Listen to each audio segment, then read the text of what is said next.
Okay, so a couple of weeks ago, I had a minor little panic when I realized that I was coming up on my 100th book review for this channel. And I realized I wanted it to be something special. And like at first I was thinking I wanted it to be something special as in I wanted the book to be a book that I really loved and had a lot of interesting things to say about. But the problem with that is until I read the book, I don't know if I'm gonna really like it that much. But I had another thought of like, well, what if I do like a top 10? Like my 10 favorite books I've ever read for this channel.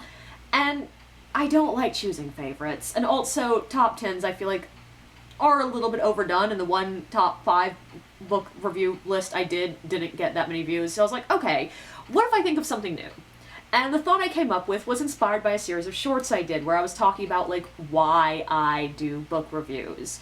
And one of the things I talked about in that is that I like my book reviews to be something that can be sort of educational, and specifically educational for writers. Like yes, my book reviews are for readers like everybody else's are, but they're also for people who want to understand the inner workings of books and understand the craft behind it. That's what I'm trying to talk about in my reviews.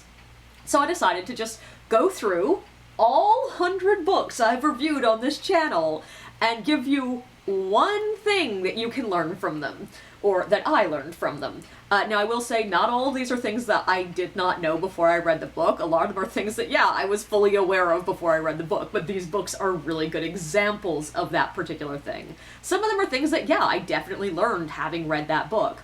Also, these are not always the most important thing or the biggest thing you can take away from these books. They're just something interesting, novel, and different that you can take away from either reading the books or just watching my reviews. But let's get started.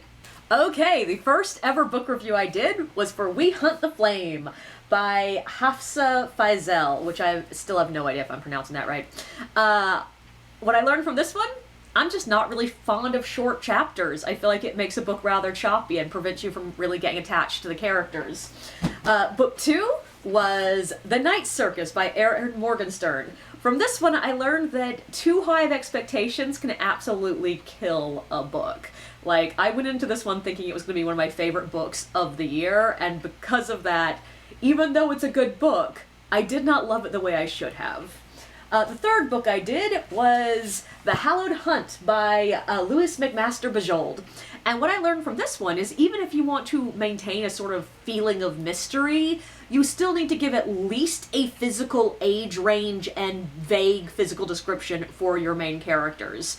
Otherwise, you might literally just leave your audience a bit confused.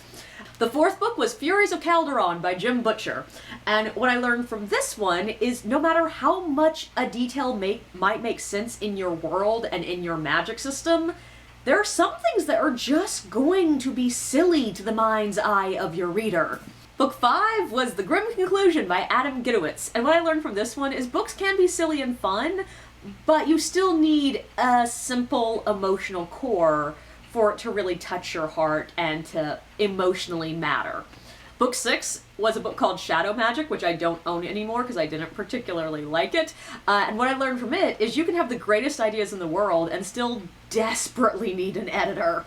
Book 7 was Sense and Sensibilities and Sea Monsters by Jane Austen and Ben H. Winters, which I'm not sure why I still have this one because I didn't particularly like it either. But from this one I learned that if the author dislikes his source material, the readers will be able to tell. Book 8 was Muses, Madmen, and Prophets by Daniel B. Smith. And what I learned from this one is even if a conclusion seems really obvious to you, it does not mean you've actually backed up and provided evidence for this conclusion. But I also learned that that does not necessarily make a book bad. Then, book 9 was The Firestarter by Stephen King. From this one, I learned that an easy, cheap way to give the reader the expectation that a character is an asshole is to make him an open racist. But that is also going to feel easy and cheap. Book 10 was A Journey to the Center of the Earth by Jules Verne, and what I learned from this one is that I am just a much harsher critic for things being accurate and logical in sci-fi than I am in fantasy. And that's probably because sci-fi runs on the expectation of having the same physics as our world, versus fantasy, where that's not necessarily assumed. Book 11 was Catching Fire by Suzanne Collins. And from this book, I learned too many people will dismiss books aimed at teenage girls as being shallow love stories, even when a large driving point of the plot is that everyone is dismissing one character's point of view because they're assuming that as a teenage girl, her story is a shallow love story. Book 12 was Learial by Garth Nix, which I've learned I still don't know how to pronounce. But also from this book, I learned that you can absolutely love a book, find it absolutely beautifully written, beautifully put together, and still remember pretty much nothing about it a couple of months later. Like, I don't know why this book will not stick in my head, but it will not.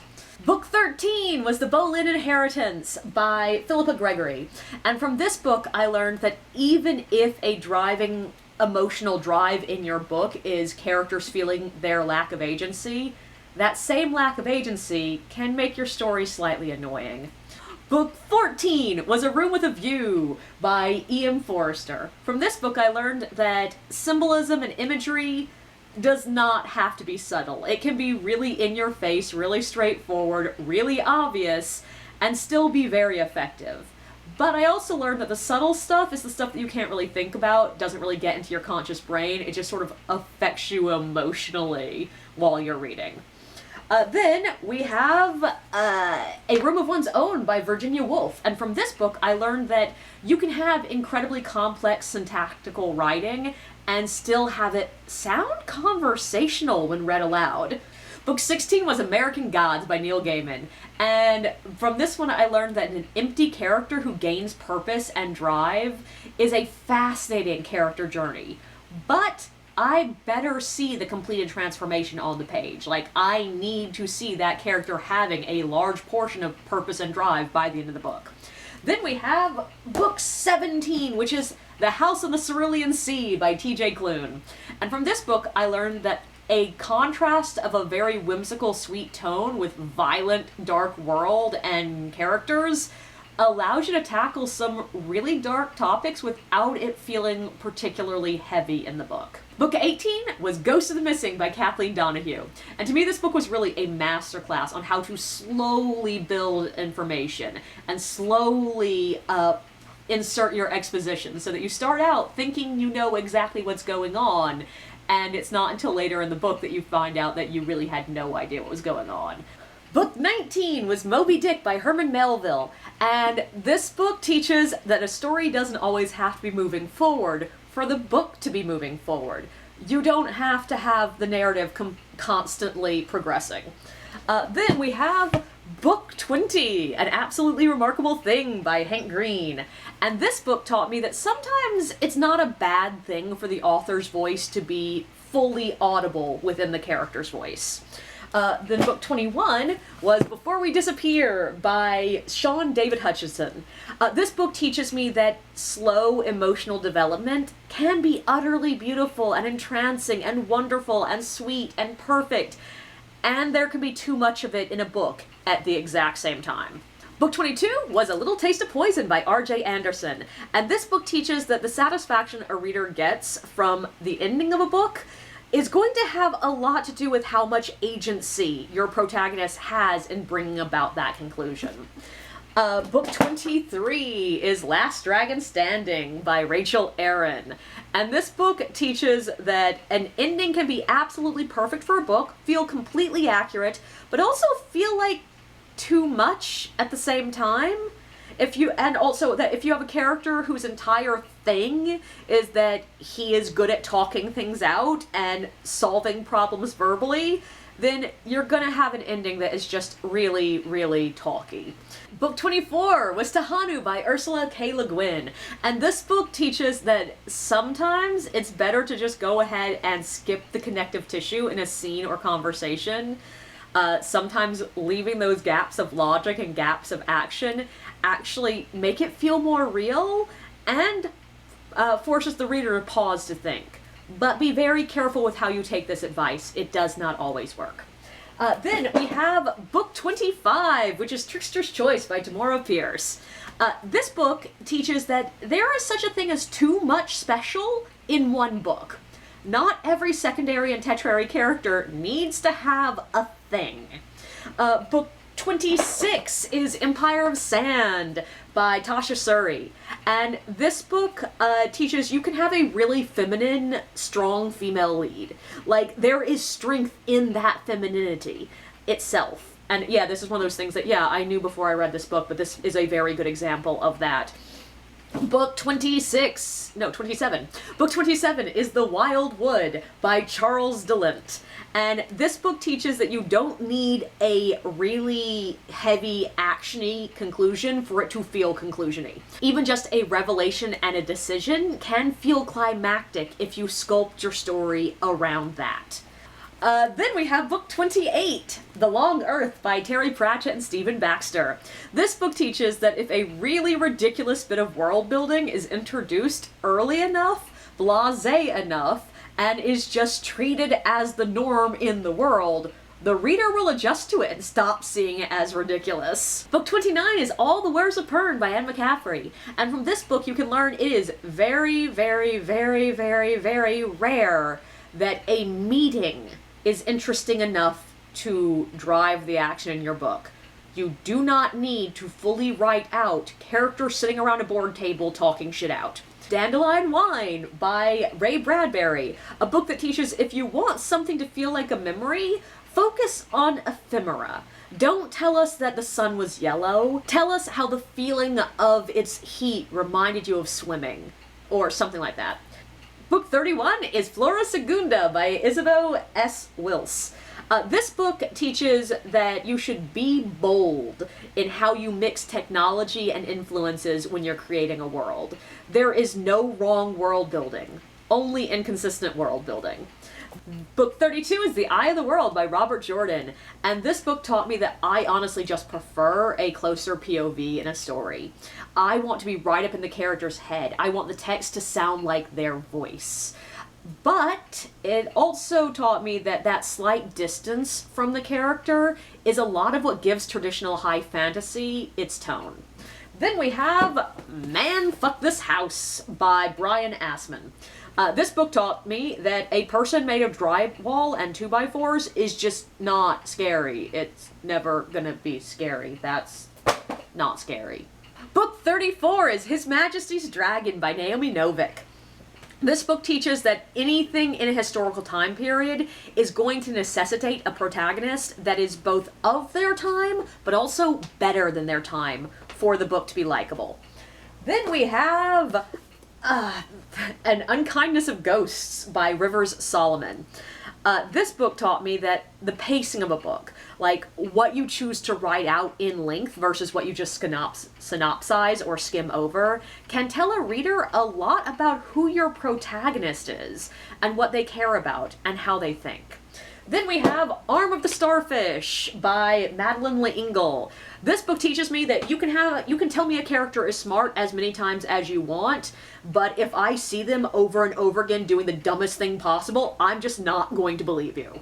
Then we have a book called The Watchers by A.M. Shine, and this book taught me that horror is built in repetition.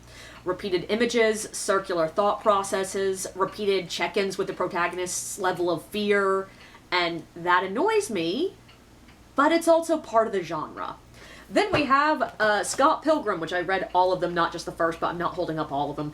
This book taught me that a character can be trash, but if he gets even a bit better across the story and you acknowledge how trashy he is, you can walk away with the impression that he's a likable character. Then we have The Lost Dreamer, book 39 by Liz Huerta. This book teaches that what your POV character notices about people around them, like how the characters are described at first glance, makes a huge impact on the tone of the world in general.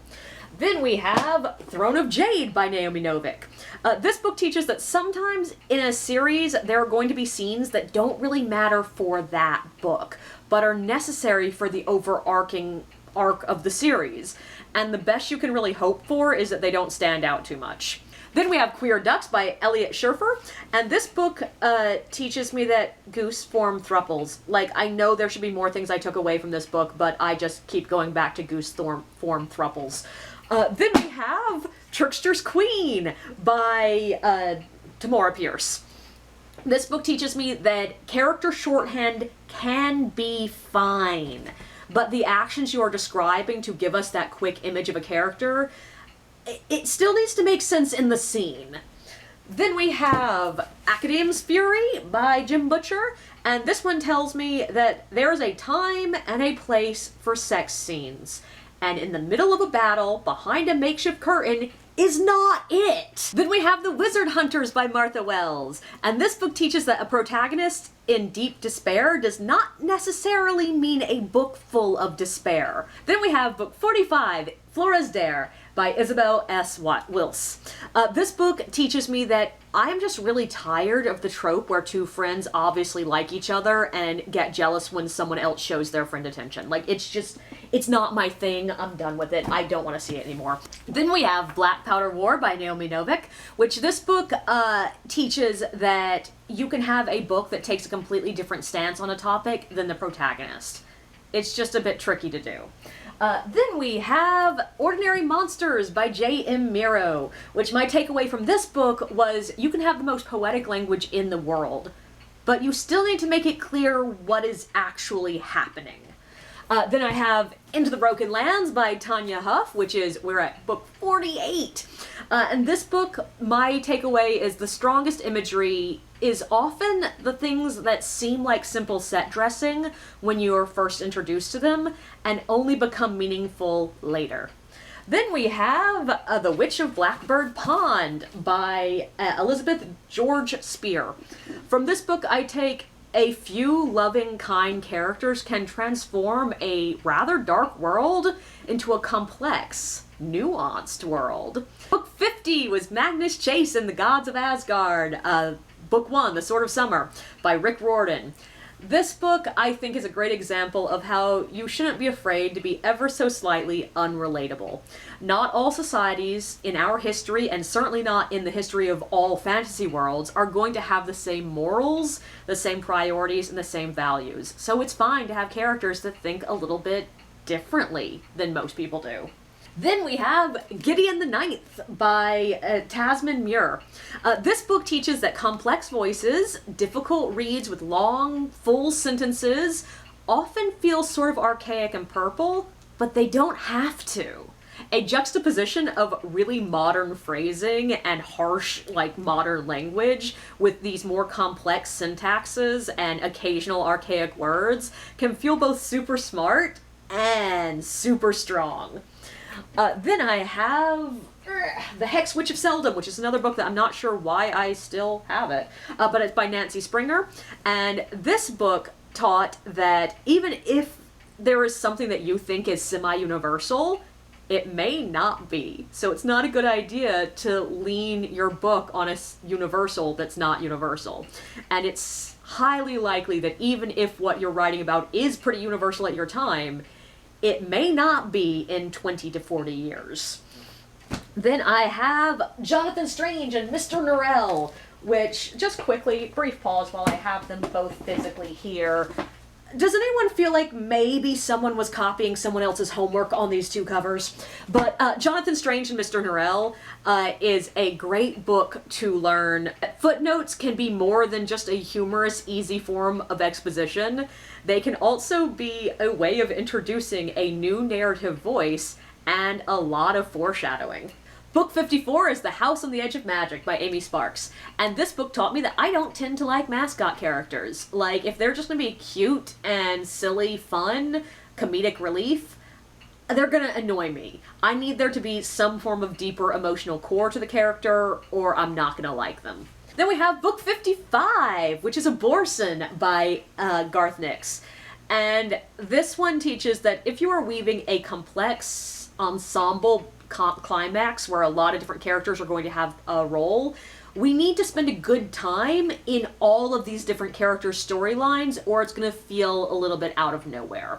Book 56 is The Ships of Air by Martha Wells, which teaches that just because a world's level of tech is what we would consider rather primitive, like almost Stone Age, does not mean we need to have cultures and societies that are in any way simple, which is also proven by history. Else Time by Eve McDonald teaches that it is unsatisfying in a book for kids to have the day saved by an adult. Even if that adult is also one of the kids, like, this book's a bit complicated. Book 58 is Death Embraced by Mary Lacoste.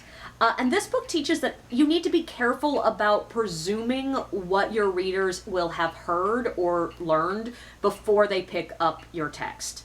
No two people are going to come to a book with the same experiences and the same knowledge. What you perceive as a common misconception may not be common at all. Book 59 is The Gate of Gods by Martha Wells. This book teaches that body language can be incredibly hard to include in books, but it can be a wonderfully subtle way to build character and culture. Book 60 is Fairy Tale by Stephen King, which is a book that I don't currently physically have with me because a friend of mine is borrowing it, but it taught me that the reason that everyone advises authors so heavily to read in the genre that they are writing in and read a lot in that genre is because you really need to know the nuance of what are the normal tropes, how they are commonly used, and what are they commonly used to mean, and also if you will or will not be subverting them. 61 is Empire of Ivory by Naomi Novik. And this book teaches me that writing a fictionalized version of real-world history takes a really subtle touch to know when to stay in the realm of, like, what actually happened, and when you need to sort of branch away and move to something else to give your characters a feeling of agency. Book 62 is The Book Eaters by Sun Yi Dean. This book teaches me that I can fully acknowledge a book is good and is worth reading and is interesting, and just not for me. Book 63 is Waking Up Naked in Strange Places by Julie McGalliard. And this book teaches me that you really should read your dialogue aloud to make sure you're not missing necessary connective tissue. You don't always need to show every single way that a character got from thought A to thought B, but sometimes if you leave out that bits, it's going to just read as jumpy and confusing. Book 64 is Small Gods by Terry Pratchett. This book teaches that flat earthers were funnier in the 90s. Then we have book 65, Empire of Sin by Gary Crist.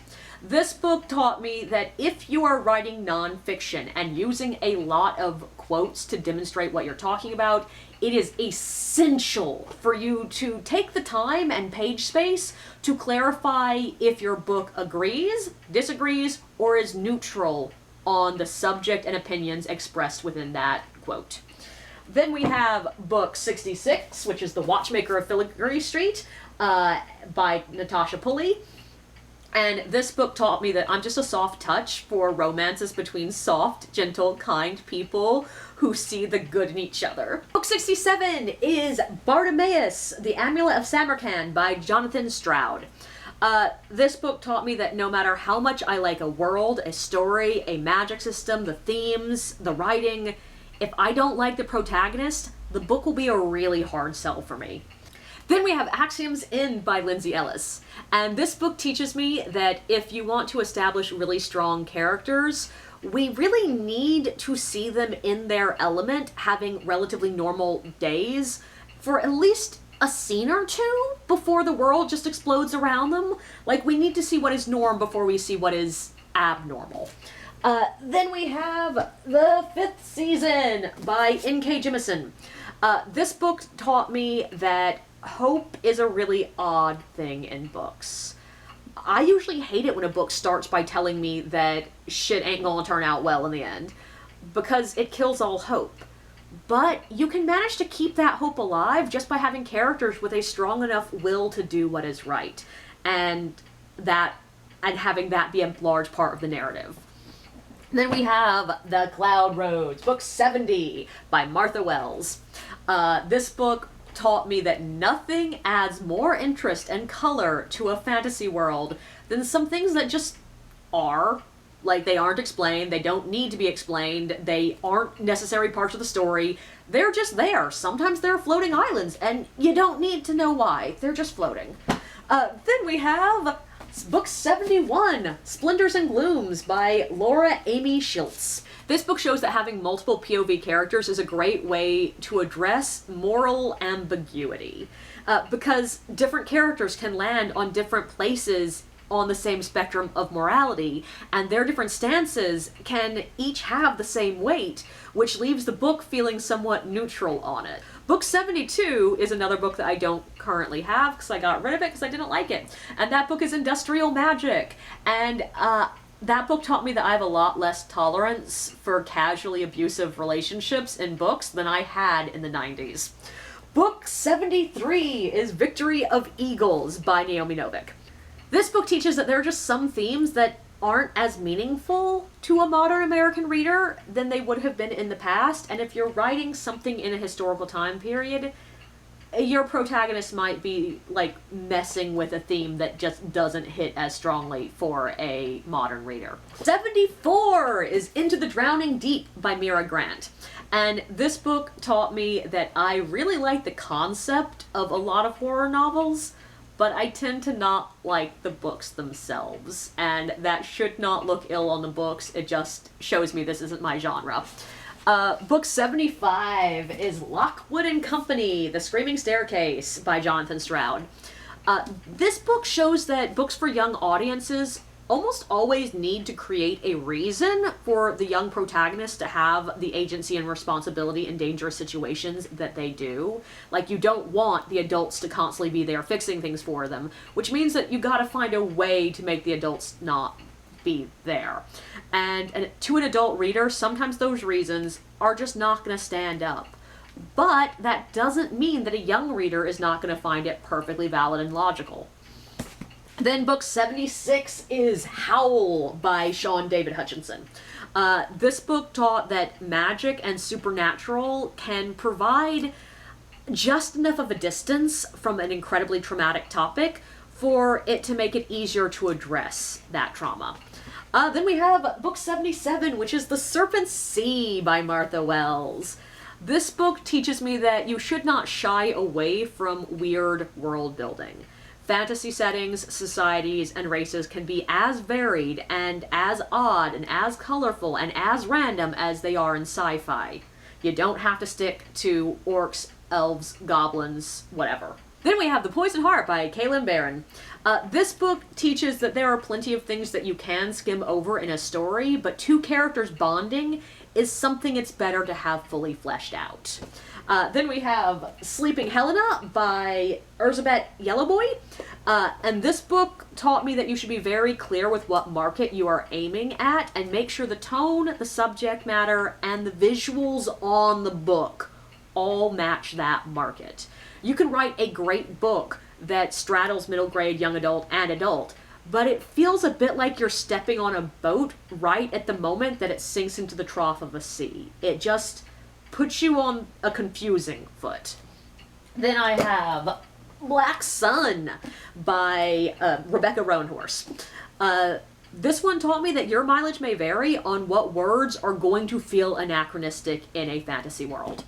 Then we have book 81, The Ninth Reign by Jen Williams. And this book teaches that a simple, straightforward evil can be super helpful in a really complex world and story.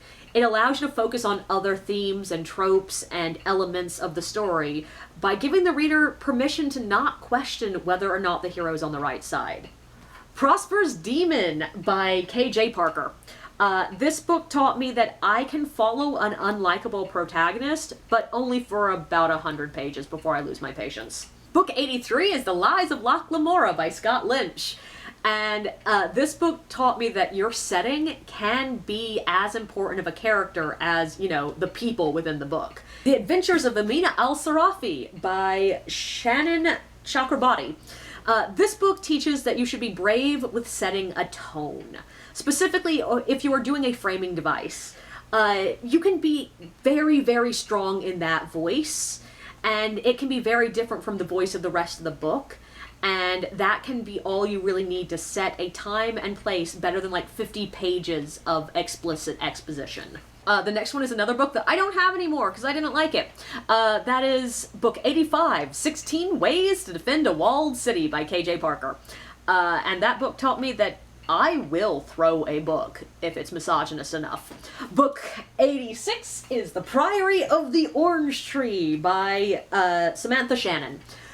This book taught me that the rhythm of a book is the thing that is most likely to make it feel boring to read, and that a too fast rhythm, skipping too much and going through scenes too quickly, can be as damning as too slow of a rhythm.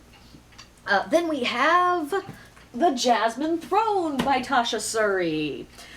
This book taught me that a really manipulative character can still be a really likable character, and what makes them likable to me is their honesty about their manipulation and why they're doing it. The Girl Who Drank the Moon by Kelly Barnhill. This book taught me that a good children's book is like a poem. It doesn't have to make literal sense, it just needs to make emotive sense. Then we have The Siren Depths by Martha Wells. This book teaches me that characters do not need to act rationally or logically all the time. Sometimes a character just being wildly irrational is the accurate way for a person to behave. You just need to make it clear why they're being irrational. Then we have... dropping things. Then we have The Mermaid of the Black Conch by Monique Roffey. This book taught me that two people can have equally good tastes and can have completely opposite readings of the same book. We have The Edge of Worlds by Martha Wells. This book teaches me that you can fully acknowledge that a book is full of flaws without losing a single ounce of love for the book itself. 92 is Pax by Sarah Pennypacker. This book teaches that kids' books do not need to shy away from really heavy topics. They just need to treat those topics with a hair of distance. You need something to separate you from the violence and the death and whatever. Then we have The Harbors of the Sun by Martha Wells. This book teaches that there is such a thing as just too much plot for one book. Tongues of Serpents by Naomi Novik. Which, by the way, book 94! This book teaches that scenery porn and vibes are great, but eventually your reader will notice when nothing is happening for about half the book. Then we have Dragonfall by L.R. Lamb. This book taught me that I am just not fond of enemies to lovers tropes, but also you should always take a step back and ask yourself, is it logical for my characters to be doing what they are doing at this moment? And if it's not logical, is there a valid reason for that character to be acting irrationally in this moment? Then we have Stories of Roxura, Volume 1 by Martha Wells. And this book just teaches me I should pay attention to whether or not a short story is supposed to come in the middle of the series or at the end of the series. The Thieves' Gamble by Juliet E. McKenna. This book taught me that if you are switching between POV characters, make sure that their sections match tonally. Like, if one of the characters is going through some serious shit and the other is a bit more comedic, it can be a bit jarring in a bad way to go between the two. Then we have In the Lives of Puppets by T.J. Klune. And this book teaches that broad strokes settings with incredibly exquisite, precise detail can create a feeling of magic and fairy tale and softness. And my last book, Red Seas Under Red Skies by Scott Lynch, teaches that you should do your homework, but don't show all your homework. There is a point where you're including just so much detail that your reader will get bored. And yeah, so that's one takeaway from all of the books I have reviewed. And keep in mind that just because some of the things I learned in the book was a mistake it made, does not mean that is in any way a bad book. Plenty of books, almost every book I would say, hell no, I'll take it a step further. Every book that has ever been written has mistakes in it, has flaws, has problems. And by looking at those mistakes, evaluating why they were mistakes, or even just why you don't like a choice, can teach you a lot about your reading tastes, about how books work, and if you're interested in that, can teach you about writing itself. So, I hope all of you took something away from this video, and I hope all of you are taking something away from my reviews. Also, I do want to say that even though these books all made mistakes that I noticed and can talk about, does not mean I will not make those exact same mistakes in my own writing, because I, like all authors, are human.